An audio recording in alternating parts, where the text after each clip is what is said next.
Ang kwento ng paghahanap ng liwanag. Sa isang malayong baryo sa tabi ng bundok, isang pok na puno ng hirap at sakripisyo, nakatira si Mateo, isang magsasaka na hindi tumitigil sa pagtatrabaho upang matustusan ang pangangailangan ng kanyang pamilya. Siya ay kilala sa buong baryo bilang isang matapang at masigasig na ama, ngunit ang kanyang puso ay puno ng kalungkutan. Ang kanyang misyon ay simple, mabigyan ng mas maginhawang buhay ang kanyang asawa at mga anak, lalo na si Mara, ang kanilang tanging anak na babae. Si Mara ay isang dalagitang may malalim na pananaw sa buhay.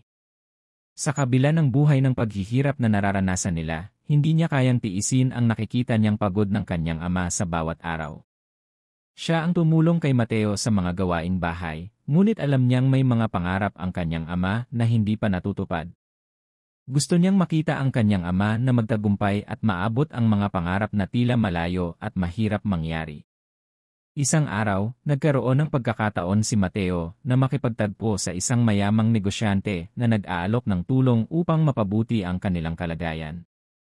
Ngunit, ang alok ng negosyante ay may kapalit, kailangan nilang isakripisyo ang kanilang lupa para sa isang malaking proyekto ng pagmimina na magdudulot ng pag-unlad sa baryo. Tinutukso siya ng pagnanasa sa pag-asenso, ngunit alam niyang may kasamang panganib ang desisyon na iyon. Si Mara, na may matalim na pakiramdam ng tamang desisyon, ay nagdesisyon na kausapin ang kanyang ama.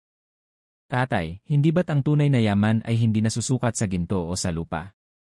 Hindi ba't ang tunay na halaga ay nasa mga bagay na hindi kayang kunin ng kahit sino, katulad ng pagmamahal at pagkalinga natin sa isa't isa, sabi ni Mara. Nagdadalawang isip si Mateo, ngunit sa mga salitang iyon, napagtanto niya na ang tunay na kahulugan ng tagumpay ay hindi lamang nasusukat sa materyal na bagay. Ang tunay na tagumpay ay ang makamtan ang kapayapaan ng loob, ang pagmamahal ng pamilya, at ang pagsasama-sama sa kabila ng mga pagsubok. Nagdesisyon silang hindi isakripisyo ang kanilang lupa at maghanap ng ibang paraan upang mapabuti ang kanilang buhay nang hindi nawawala ang kanilang integridad at pagkakaisa bilang pamilya. Sa paglipas ng mga taon, natutunan nilang ang bawat hakbang patungo sa mas maginhawang buhay ay isang aral ng pagtitiis, sakripisyo, at pagmamahal. At kahit pa man ang buhay nila ay puno ng pagsubok, napagtanto nilang ang pag-ibig at pagkakaisa ang tunay na nagbigay liwanag sa kanilang madilim na daan.